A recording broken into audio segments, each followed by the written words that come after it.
It's Tuesday, August 20th. I'm Adam Walsh, and this is The Signal. As we start the push into the latter parts of August, we do it with a Tuesday gardening conversation about planting into the fall, getting bulbs ready, and harvesting. We're going to take your calls, texts, and emails, of course. Michael Murray is here for the full 5-5.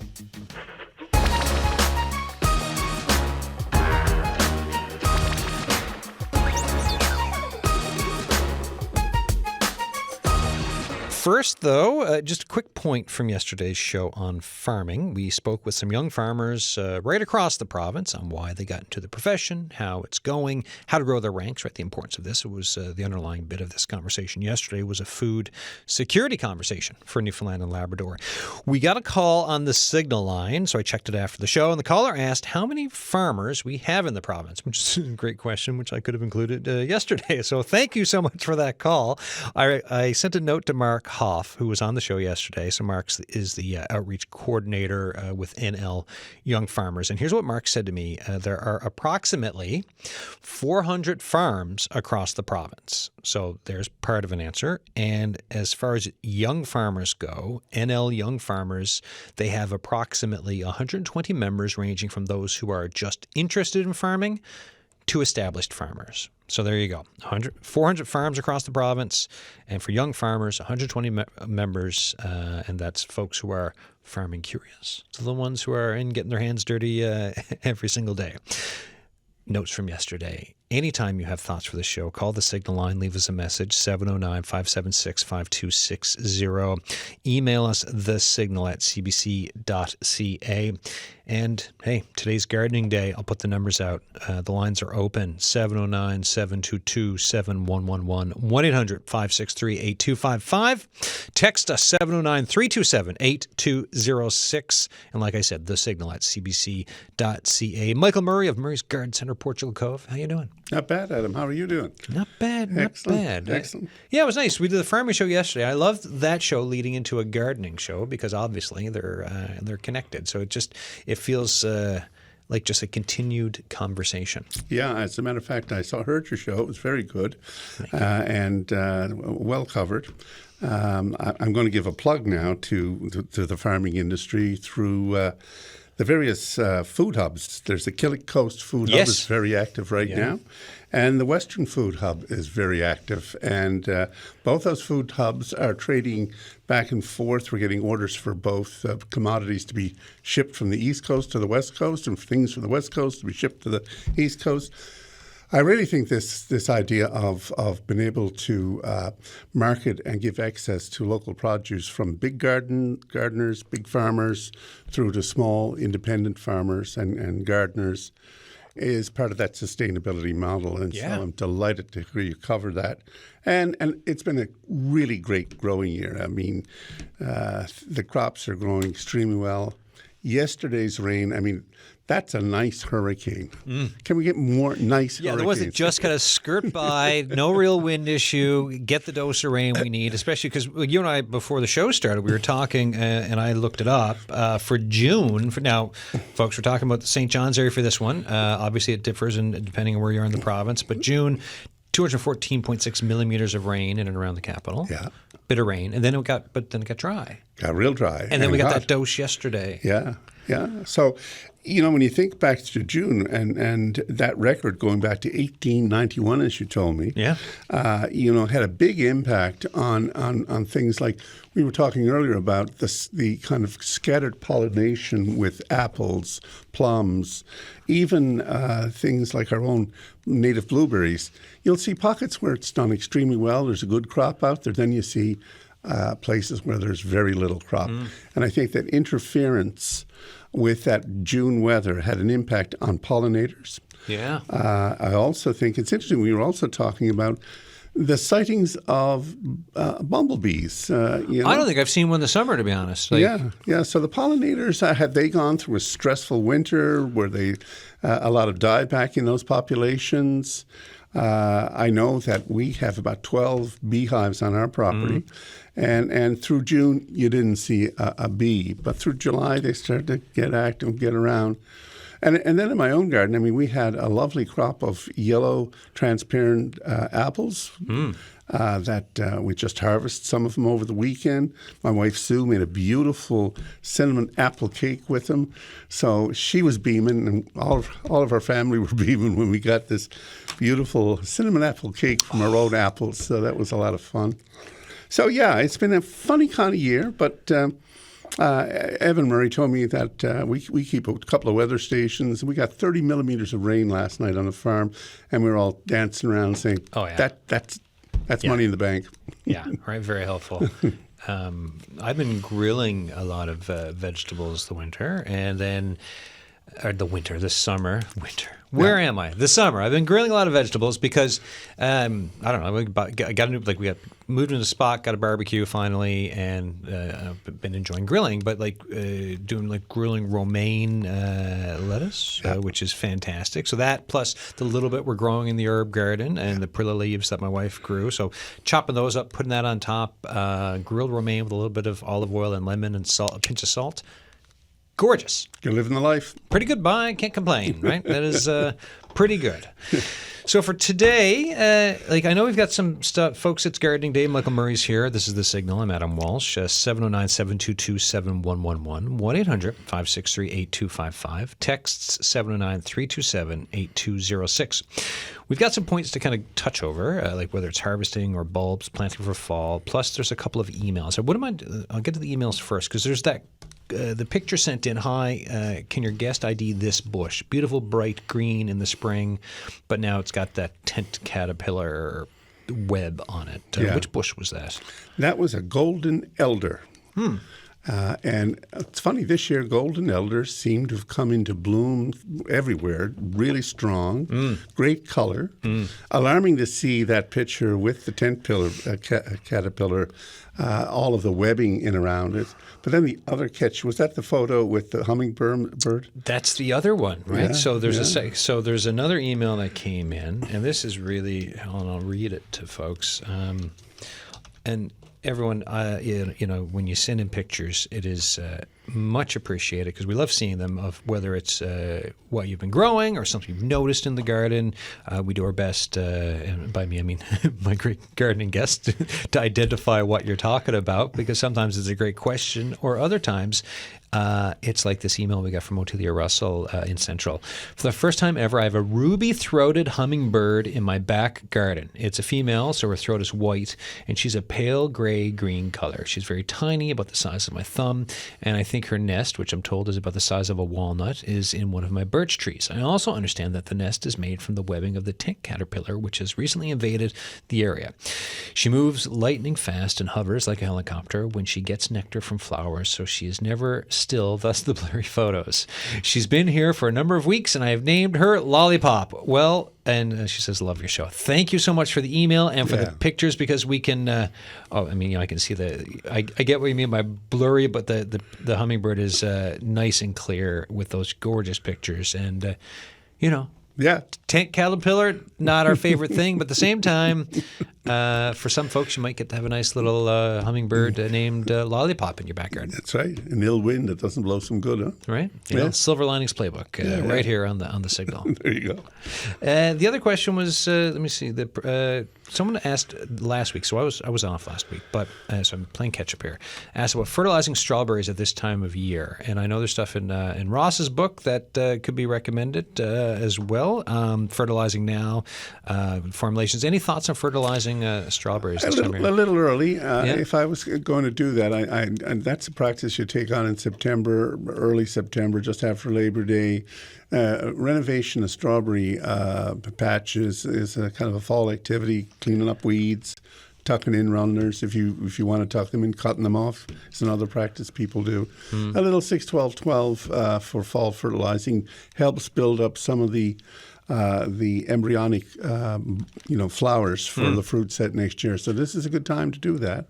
We're coming up to, I would wait really until we got to the, after Labor Day to start doing that. Yeah. But preparing and getting ready, get your materials ready. Yeah. And even doing the weeding and cutting back any of the overgrowth. If you're finished, blooming should be over, fruit set's over, and they're gone into dormancy. You're heading towards that. We got a couple texts too. We're talking, and I'm like, me and you looking at each other, and then all of a sudden I looked down, I'm like, oh, bunch of texts come in. Here's one. I use diluted kelp juice around 8-1 on my pumpkins, which are going great. Wondering how often I can apply this fertilizer. Wow, I wonder what because it's difficult to tell. Yeah. What would be the nitrogen, potassium, phosphorus content of that micronutrients as well? I think frequently because pumpkins consume or use an awful lot of food to grow and get the size they are. So I right now, if she's got good fruit set and she's got pumpkins in its immature state now, I saw a pumpkin about a month ago that was the size of a softball. And if feeding, they're big feeders. So, feeding compost, feeding some fertilizer, the kelp that she's talking about, I'd almost do that weekly right now. Keep on feeding because they're big consumers of nutrients. Yeah, because you can't make something out of nothing. Right? No, you got to feed. That's right. It's not magic. Yeah, no, right. You've got to feed. And it's the way. It's what you feed. I mean, it can be. As I said, some compost is wonderful. Then if you're able to get seaweed and kelp and put that in. I know we did that with our potatoes last year about this time. What a difference it made to that potato crop.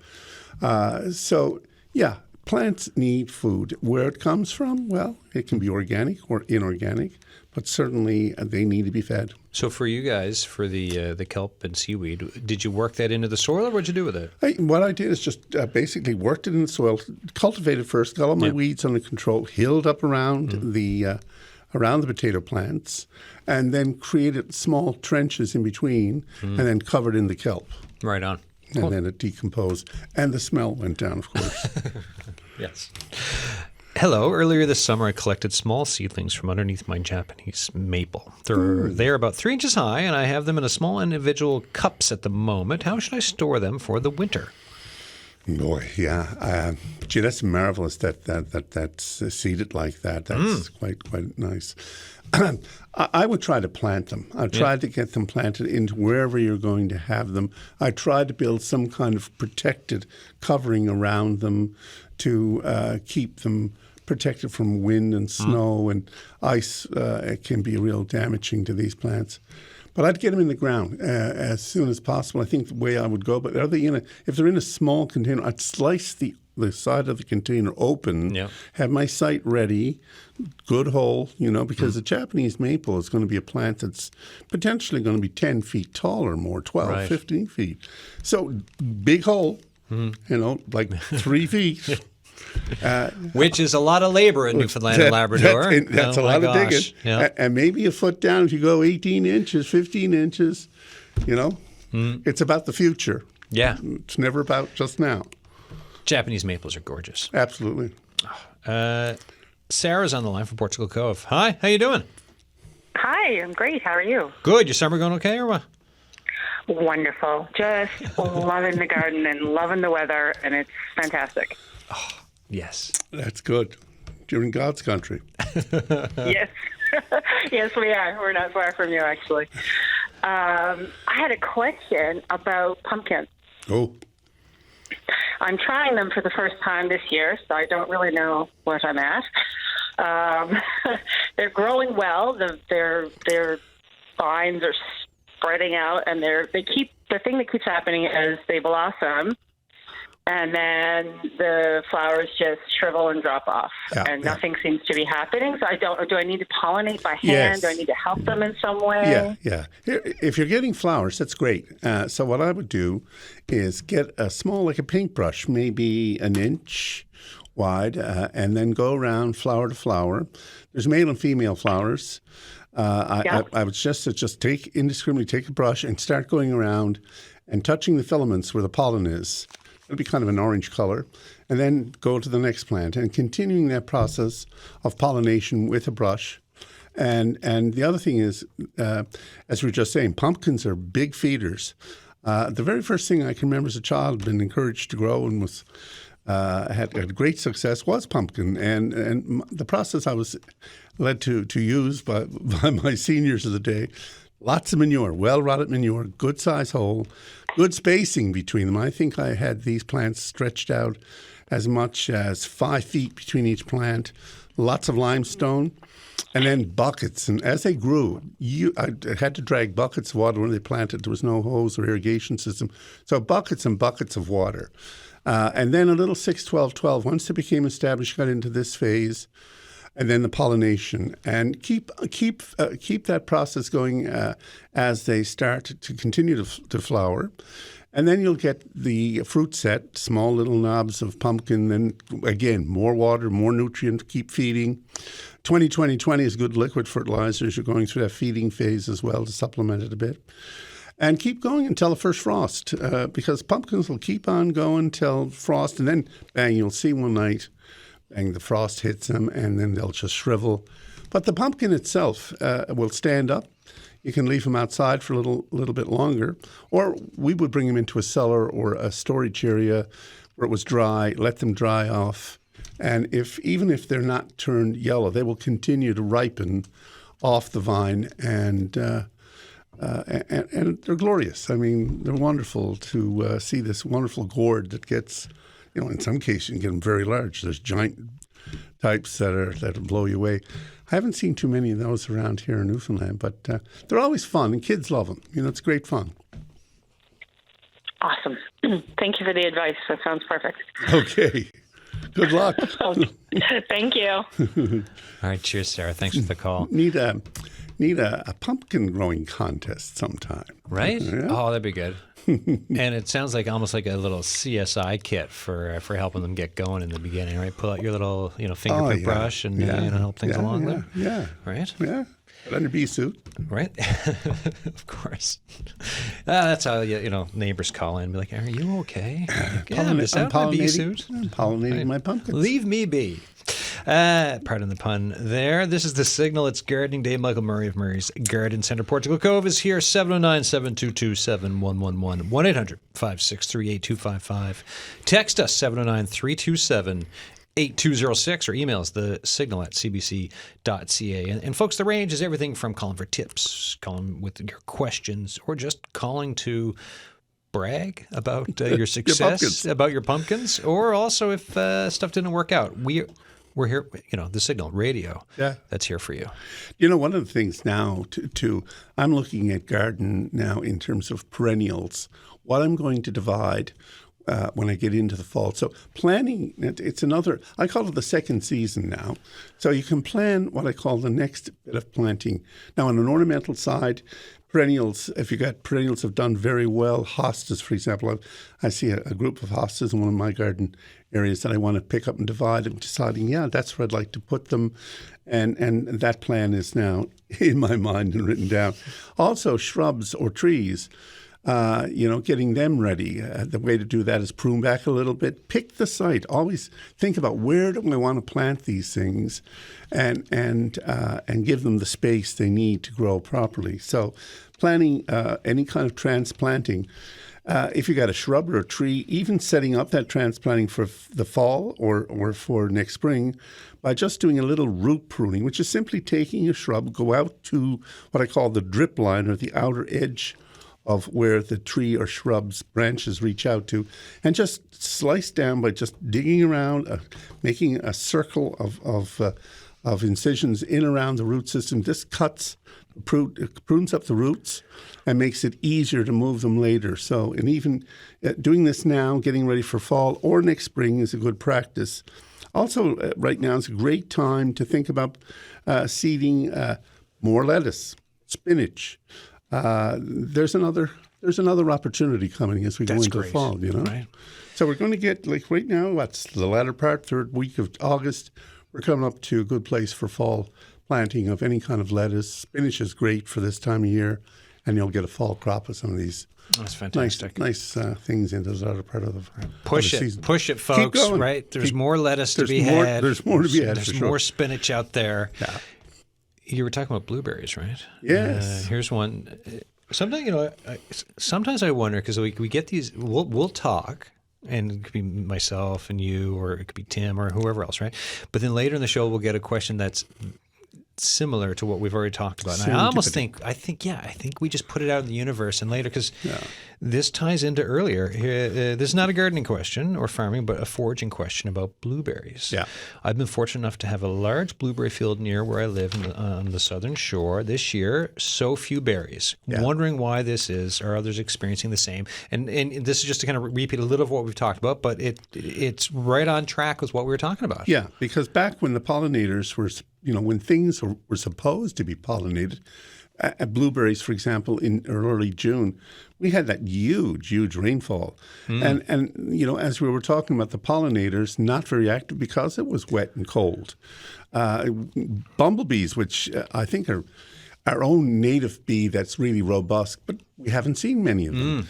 So, and then as you go around, that particular observation on the southern shore, the exposure, the wind, pollination. Meanwhile, on some parts of Signal Hill, good crops. Out in around, I bought some blueberries on the weekend, out around Tilton, big blueberry grounds out through there. And I was speaking to the lady who was picking the berries, and she said, in some places it's tremendous. The crops are as good as they've ever been. In other places, scattered. Yeah. So again, the unevenness of pollination and weather has brought that forward. In terms of the bounty of the crop this year, it's scattered. Out in central Newfoundland, though, I've had some reports around Glovertown. Fantastic. Yeah, my folks are out picking some berries. I won't say where because, then I won't be able to ever keep see them anonymous. Again. Yeah. So, you can't give away someone's blueberry patch, especially in a year where it's patchy around the province. What then brings me how is the partridge berry crop looking? Is it having the same problems? I'm curious. I haven't seen too many. Find out as we creep our way through the rest of this month and in the dogberry days of summer, as I like to call them. Yeah, that's right. For sure. Running around Kitty Vitty there as they get more and more red. I'm like, summer's waning. It is. Donna's on the line from St. John's. Hi, Donna. Good afternoon. How you doing? Are you guys today? Good. I'm great. What a glorious year it's been, hey? Oh, man. I was just saying to Adam, can we get more hurricanes like that where we get what I call soft hurricanes, friendly hurricanes, where you get 30 millimeters of rain and you go to bed and you wake up and everything's soaking and it's beaming and wow, it's like we're living. Nothing quite like it. That's pretty good. Nothing quite like it. Best place in the world to live. In my mind. Anyway, I have two quick questions for you, please. Yep. One is regarding my. I'm fortunate enough to have a little tiny microclimate here around my house, which is so spacing and it's in a corner. So I've been able to have a little hybrid tea rose garden there for 30 years. Whoa, that's pretty good. But this year, it seems to be a little bit tired. And I don't know, I add compost to it and fertilize it and do all that great stuff, but the entire garden seems to be a little bit tired. But one particular plant, my peace rose bush, which is a white one, as you know, but anyway, it used to be like 3 feet high and full of roses. And this year, I think I've had 3 roses on it. And what appears to be happening is that it's showing out a lot of suckers. And I'm pulling them out and digging them out and cutting them off as best I can. But I'm thinking I should probably dig that plant up. I think it's tired. I think what you've got, if you got suckers like that, most of these tea roses, and tea roses are very soft in this climate. And if you've got a microclimate, I question my mind without giving your location away. What part? Where are you located? Are you in the east end, the west end? Yeah. Where? St. John's East, yeah. St. John's East. You must be how long have you been maintaining these tea roses in that location? 30 years. Wow, that's amazing. You must have a really special climate. Must also have good snow cover to protect them. Most of these tea roses are grafts. And so the top part, like you're talking about, Peace, Iceberg, there's a whole series from the breeding of tea roses is amazing. But What I think you have going on is where the graft is taking place, you're getting that sucker growth coming off, and what it's doing is taking away the vigor from the top or the sign where the graft had been taking place, you know? So I would start cutting back all of those suckers, cut them back right close to the stem, get them out of the way. I'd cultivate, get a digging fork, dig around the root, just opening up to get air around it, some limestone again, a little bit of feeding now, 6, 12, 12, very light, not too heavy. And I wouldn't move them so much, but it's getting some compost, building up fertility. I'm just thinking about this year. You're a bit late now. We're well in the season for roses to start to put together buds for blooming again. But next year is what I would focus on. So what you do now in terms of cultivation, weed control, a little bit of limestone compost, slight feeding may make for a better situation next year. Okay, so you reckon I'll give it one more year, Mr. And Murray. prune back all the suckers. Prune back all the suckers. And I've been doing that, yeah. But I will aerate now and add more limestone. Yep. I do 6, 12, 12 like every 3 weeks during the summer, the growing season. Yep. But anyway, okay, I'll give it another year's Give it another shot. Okay, my second question is regarding zucchini. Yeah. Now, I grow my zucchini in pots because that's the only place I have room for her. And I'm getting blossom end rot. I'm calling it that. Yeah. Now, I don't know if that's exactly what it is, but you know what I mean. Yep. The zucchinis are coming out beautifully for 6 inches, and then the end gets all yucky. Yeah, you're right. It's sort of a blossom end rot. I wonder in the containers, it's been a funny year for containers because we've had that wet June, which has sort of set things back. Then that last few days of June, we hit that heat dome of 30 degrees. That was marvelous. And then we went back to cool weather again. But what I saw with container crops this year, for example, dahlias not doing as well. Other plants not doing well. I think it's because we've had this hot spell where we were watering. We're probably washing a lot of the nitrogen out of the soil because we are watering more frequently during June and August. Very warm, hot months and dry as well. So yes. I think what's happened, and then the containment. What happens with a plant like zucchini in a container? How big is your container? Oh, gosh. No, I'm going to say it's certainly 20 inches wide and 2.5 feet, 2 feet deep. It's a nice large container. Yeah. One plant in the container? No, I'm greedy. I put in 2. So you got a lot of plants. Big plants, looking for the same thing, and they're looking for nutrient. They're looking for air for the roots. They're looking for sunlight. They're looking for water. Maybe one might have been a better way to go rather than 2.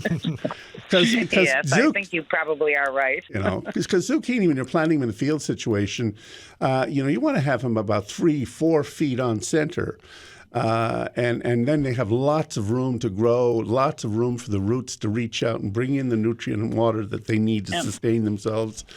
So I think what you've got is a challenge in a container situation that I think next year, bigger containers, less plants. Okay, but having said that, Mr. Murray, this is important because my next door neighbor grows hers in a raised bed. Okay. And she has got the same problem. So I think, although it may have something to do with me being greedy and stuffing food in there, it also probably has more to do with your first theory, or hypothesis, I guess, which is the weather. I think that all that heat, do you know what I mean? Because my next door neighbor has the same thing with her zucchini. Yeah. And we've been looking it up online and trying to figure out what's going on. Yeah. I got a feeling that humid weather could have something to do with it as well. Sure. And I think that we're seeing pieces of that in various locations. As I said, I think that the pumpkins, the same family of plants, they I don't think they like it. They like it too cool. They don't like it too hot. They're kind of the Goldilocks plants.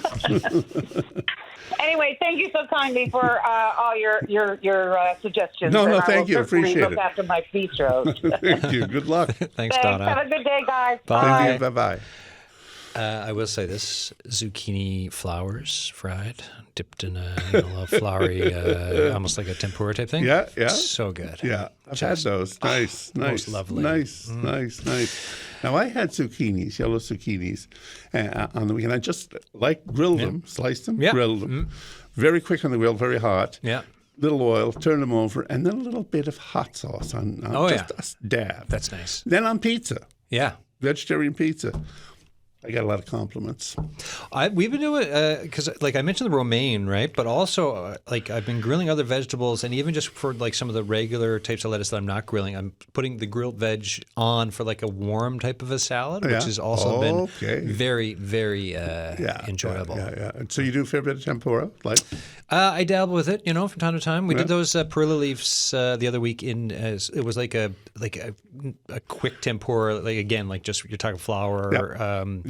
A little bit of starch, a touch of water, a little bit of salt, and just doing a little oil fry. And then if you're, enjoying something of a white grape variety on your patio, it is a very nice little thing to nosh on. Yep. Sounds lovely. Yeah. I'm neglecting the callers again, Michael. It's gardening day here on the Signal.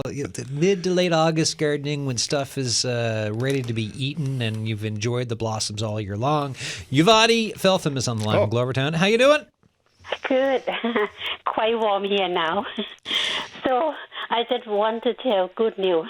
Last week I visited my friend and she have peaches. And she go in Newfoundland in Mankinsons near St. John. So she go in her greenhouse. Peaches in a greenhouse near Mackinson's. That's amazing. She gave me a couple.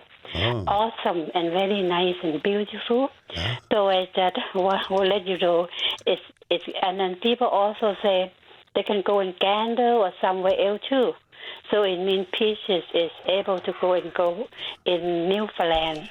So, but my question is, red currant. So I have a red currant tree and black currant. Yep. But in the early spring, they have a load of berries, full of them. But a week later, they all drop off. And I can see very, colors start to turn red, but now I had none. And this year, black currant is so poor. It doesn't have, many like I used to have.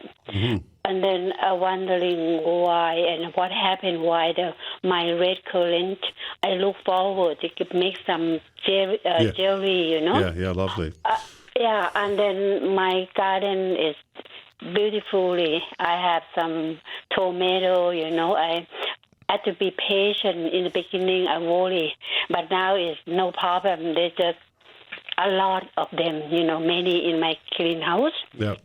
So, but mainly question is about red currant and black currant, why they're so poor this year. And also my dog berry in front of the house. They all have a berry, but now on the top, more like insect eating them, and the bird comes to pick some. Look like this year I wouldn't have any. Okay. My question. Yeah. Okay. Let's deal with the currants because I had black currants, red currants, gooseberries. I had pretty good fruit set, and then I went through a process where.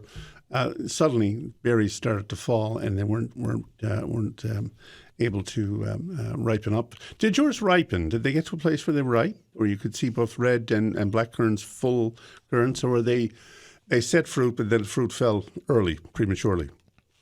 Yeah, they turned red, and then later they just drop off from the tree, and now for 3 years now, every year.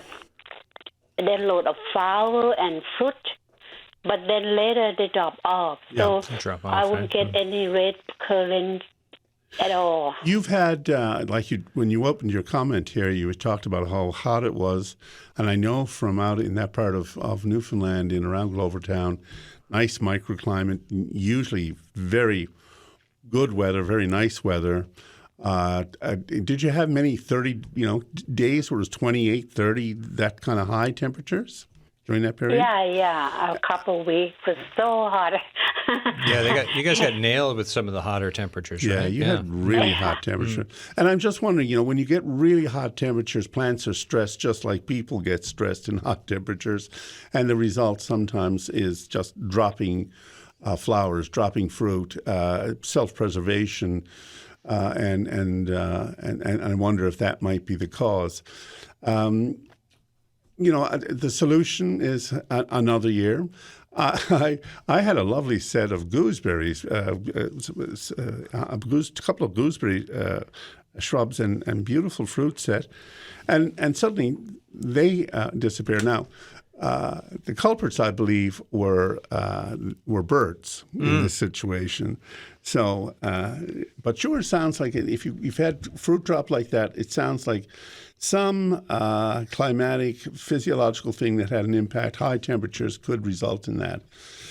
Cut back a little bit and get ready for next year. Hope for a better situation is all I can tell you. Yeah, I also many birds in my garden, so they enjoy and pick them up too. Maybe that is faster. Yeah, you've got a real Glovertown buffet for birds in your garden, everybody. You may have, because I was surprised, and I looked around and the birds were very active, and so I wondered if that was part of it. Yeah, maybe next year I should try to get some meat or something. Yes. Okay. We'll let you know next year. Thank you.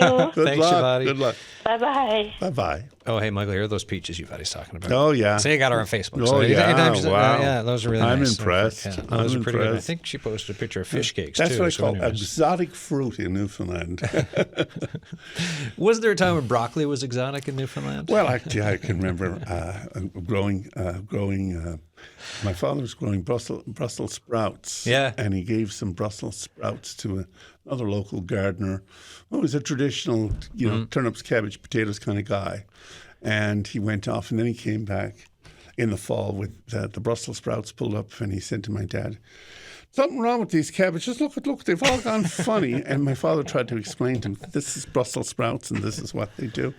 And then we kind of laughed to ourselves, said, it's exotic vegetables in Newfoundland. It's Brussels sprouts. Because it's new. Everything's new at some point, right? Yeah. And so Brussels sprouts was a new experience. Yeah. All you got to do, though, boil them for just a minute or something and have them chopped and put them in a frying pan with bacon. Yeah, now you're talking. Right, a bit of garlic.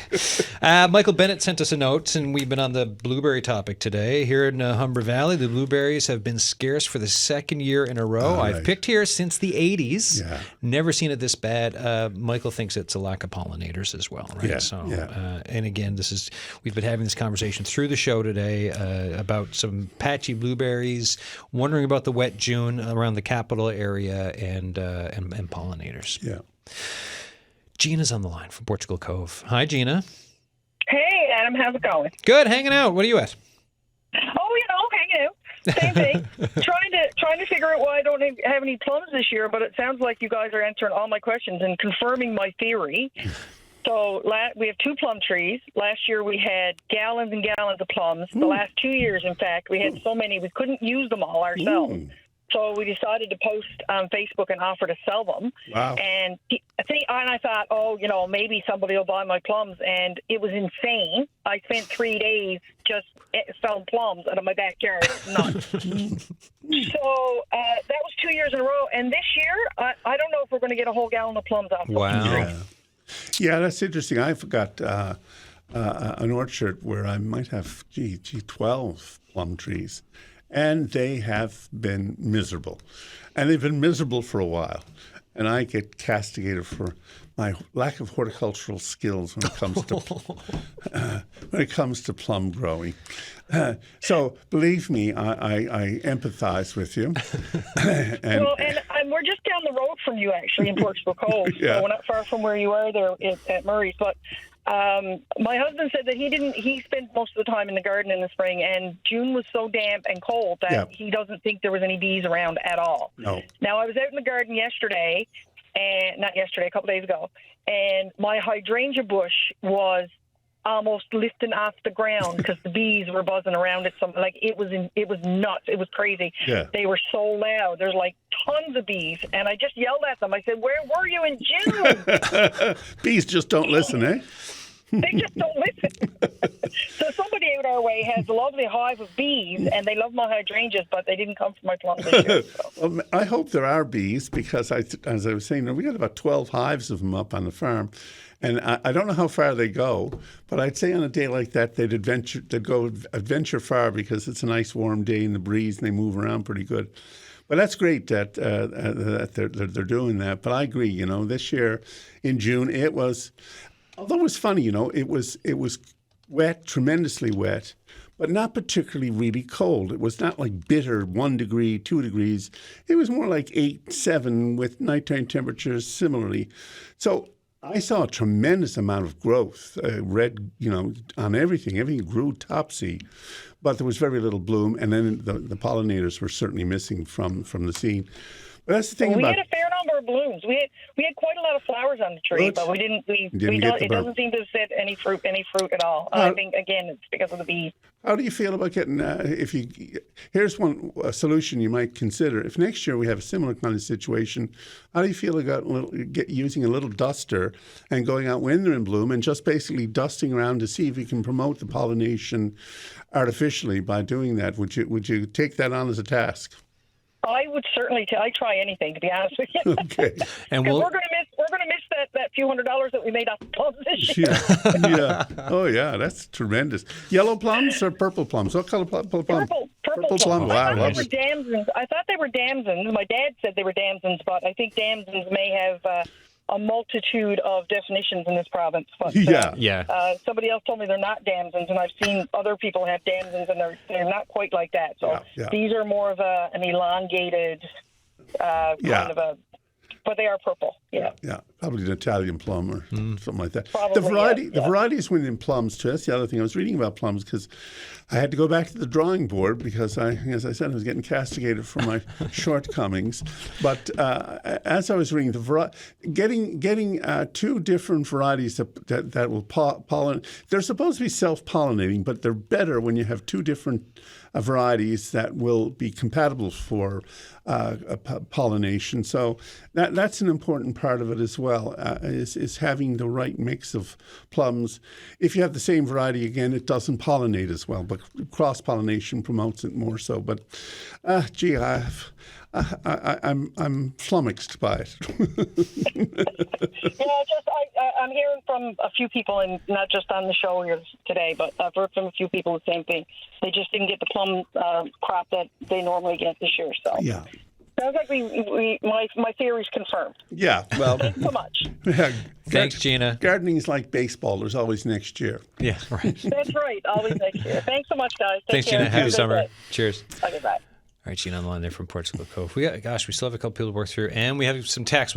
So what we might do for the text, folks, we'll get through the next 2 callers, and as we're winding down in time, we might have to do rapid fire, but we will get you your answers. And worst case scenario, we'll do that. Send me an email, and we'll get it to you. But I'll just stop talking and move to Jackie Felton, who's on the line from St. John's. Hi, Jackie. Hi, Adam. Hi, Mike. Hi, Jackie. Good. A couple comments, and I do have a question. The birds ate my gooseberries too. I picked up all one night and I was talking to my neighbor, and he said he loves them. I went out the next night. I was going to get another bowl for my breakfast and a bowl for my neighbor. I got a total of 18 berries. Yeah. I was kind of looking for. In my youth, I remember having gooseberry jam and also gooseberry chutney, and I was trying to go. Yes. I was trying to relive my youth by growing. I have about 4 of them, I believe, planted, and boy, they were set up, and I was, gee, there they were. Then I turned around and birds got them. So. Yeah, I've got 2 varieties. One is a real tiny one, about the size of a thumbnail. They're very sweet. Yeah. And the others are bigger and not as sweet. So they're the ones I use for chutney or relish or whatever. And the sweet ones just eat out of the bowl. Actually, if you want to contact me sometime, I have a lovely recipe for a peach gooseberry chutney. Oh, my God. And, of course, the Canadian peaches are in the supermarkets when the gooseberries are ripe. Yes. There you go. There's a my combination. gosh, that's a great. That's really good. I'll get Adam the recipe. I'll I'll get the recipe to Yeah, Adam. sure. Yes, go please. to- Yeah, send it to me. And, pass it on. Might be a bit too late for your gooseberries too, Mike. Yeah. Yeah. And by the way, bees normally fly about 2 kilometers, but they will go as far as 5. There you go. So your bees are probably working on your neighbour's plums. Well, that's good. Yeah, exactly. Now I got a beehive. Listen, not totally familiar with everything about them, but that's the general. That's the general rule of thumb. Oh, nice. Question. I have a Japanese lilac, probably about 7 or 8 years old. I bought it at one of the garden centres. I said I don't buy box store Thank you. plant material. No, seriously, I want to get something that's going to grow. But it's done well. Last year it was very floriferous. It was beautiful. There were actually 2 lower limbs that I should have pruned off, but there was so many flowers on it I let them stay. Yeah. This year, not one bloom. Now, I know they go in cycles, but it's like one extreme to the other as opposed to, not quite the same. Have you? Yeah, I think that's interesting. The ups and downs of lilacs and other flowering shrubs. I think nutrition plays a big part of it. Climate, certainly, in terms of weather, that has a big part. The variance in it has a big part of it. I had a gentleman over the weekend, a friend who told me, showed me pictures of a lilac that he said was struggling. He had some of the fungus disorders that are commonplace with some of the common lilacs, and he was saying, "You were in my garden," he said, "about 5 years ago, and I showed you the struggling lilac I had." And he said, "You suggested to me then that I keep away any competing weeds, have bare soil around the base, compost, limestone, a little 6-12-12, and then to pick off." That's the other thing. He got into a regime, and he was religious. Because what I found interesting, I said, when I start questioning about, he started spraying Bordeaux mixture on a 10-day, 7-day cycle, and he kept it up. He was, very much vigilant about it. And then he showed me pictures. Said, "Look at it this year," and it was spectacular. About 3 times the size. And the disease had become under control. And it was his vigilance in terms of picking off any damaged or diseased leaves, the Bordeaux mixture on a regular basis, the fertility. So it was the combination of all of those inputs that had a huge impact. And he said, I think I know what you're doing, or you know what you're doing. And I said, well, that's nice to know that someone thinks I know what I'm doing. But it thrived. So again, it's about the old business of what you put in on one side comes out on the other, By the way you're talking, you wouldn't get anything done all summer except take care of that one lilac. That's right. Well, it was sentiment. He told me it had sentimental value. It was something that was passed down from generations. And I can see, those plants that are near and dear, be it, the seeds that came, the seeds I received from the people out in Notre Dame Bay, and the history of those potato seeds and how they had kept them within the family for long periods of time, going back to the turn of the 19th century. These kinds of connections with plants and people, I hold very dear because it's part of lore, part of culture, part of who we are. Yeah. Now, I noticed that the Japanese lilac doesn't seem to have the disease problems that the native lilacs do. Like, there's very rarely any leaf mine in it. Yeah, probably a little more resistance. Probably, the common lilac is common lilac, so the genetics is pretty fixed and not much variance. But then the hybrids and types like you're describing here, they're looking for characteristics to be resistant, to be more fluorescent. So it's the selections themselves and the genetics that go with them. Yeah, I'll take a good look for fungus, but like I say, I know it's clearly it's leaf miner free. So anyway, I appreciate your advice, Mike. Good. Take care. Thanks, Jackie. Bye. All right, one more caller to get to, and then that's it for calls, and then we'll try to whip through some of these texts. Don's on the line from Salmon Cove. How you doing? Hi, Jamie. Hi, Michael. Hi, how are you doing? I love your attitude or your philosophy of, well, every year is a new baseball game, right? So, yeah. Yep. No, I'll be quick. I heard you say earlier, Michael, that some of your yellow transparent I guess you must have harvested them. Did I understand that correctly? Yes, we harvest some, not all of them now. We harvest enough for making a lovely apple cake. We were all delighted. Okay. So that's, and there's still a lot on the tree still. They weren't mature. So they weren't mature. No, they were. We figured okay. They're not there. I would suggest that yellow transparents, they're good really to stay on the tree till we get the other side of Labor Day. Even the 15th of September. By that time, they're getting long, and in the tooth, they start to get flowery. Yeah. I was giving them usually by the last couple of, the first couple of weeks in September, and they're pretty good. Yeah. No, I was just wondering if yours had matured, and mine was a little bit behind, but that's not the case. No. Now, meanwhile, you're out in Salmon Cove, where I believe that the weather's a whole lot better than it is in Portugal Cove. I wouldn't say. I don't know. I got a daughter living in Portugal Cove. She loves it there. Okay, Jamie. Thank you very much for that. I appreciate that. Great program, guys. Thank you very Don. much. Thank Cheers. you, Don. Bye. Excellent. All right, text time. Ready for rapid fire? Yeah. Here we go. Mike gave listeners tomato tips when he was on last, pruning, fertilizing, etc. Can we get a quick review? Well, right now, if tomatoes, there should be fruit set. You want to strip down anything that's yellow, anything that's diseased. Keep feeding with a combination of a fertilizer like 5, 10, 15.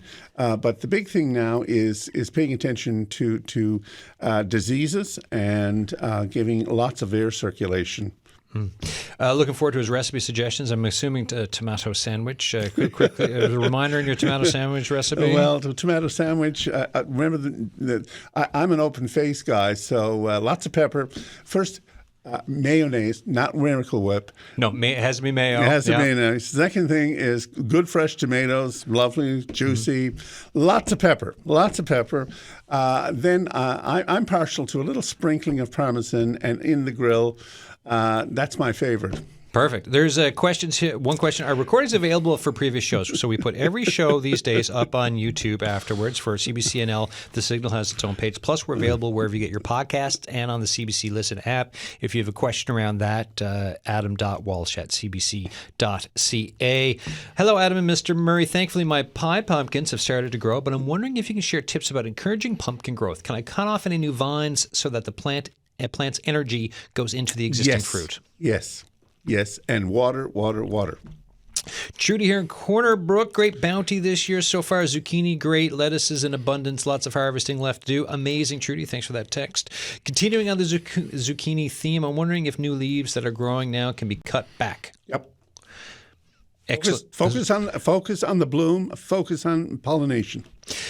Last text. How can I get an orchid to rebloom? Where might I get a fairly mature golden chain tree? Louis Stanley from Clarenville. The golden chain, very fast-growing tree. You can propagate them from seed. They transplant reasonably well. They're about a 30-year, 40-year tree at best.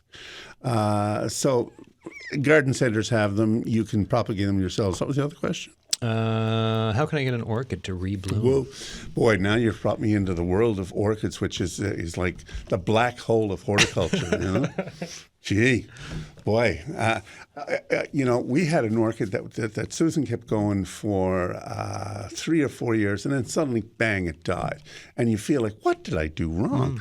And I've reached a point where I know some really good orchid growers. They've got they're fastidious. And so they're constantly, squeegeing them, fertilizing lightly. They're paying attention to them. And that, to my mind, is you've got to be on top of your game to be in the world of cultivating and being good at growing orchids. I'm not. So lots of work. Lots of work. Vigilance. Vigilance, lots of work. Yeah. I think we're done. Thank you. Thanks for this. Yeah, it's been we got fun. through. Gosh, we got through everything. That's good. Excellent. All right, Michael Murray there, folks. I got 49 seconds left to talk. Not even. This signal at cbc.ca for emails. The signal line, if you ever want to call and leave us a message, 709-576-5260. Tomorrow, healthcare and the cost of transportation across Newfoundland and Labrador. What's the reality? How can it be improved? How has transportation for healthcare impacted you or someone you care about? We'd like to hear some of this. Email us now, thesignal@cbc.ca, or like I said, call the signal line and leave a message, 709-576-5260, and we'll include it in tomorrow's show. Thank you.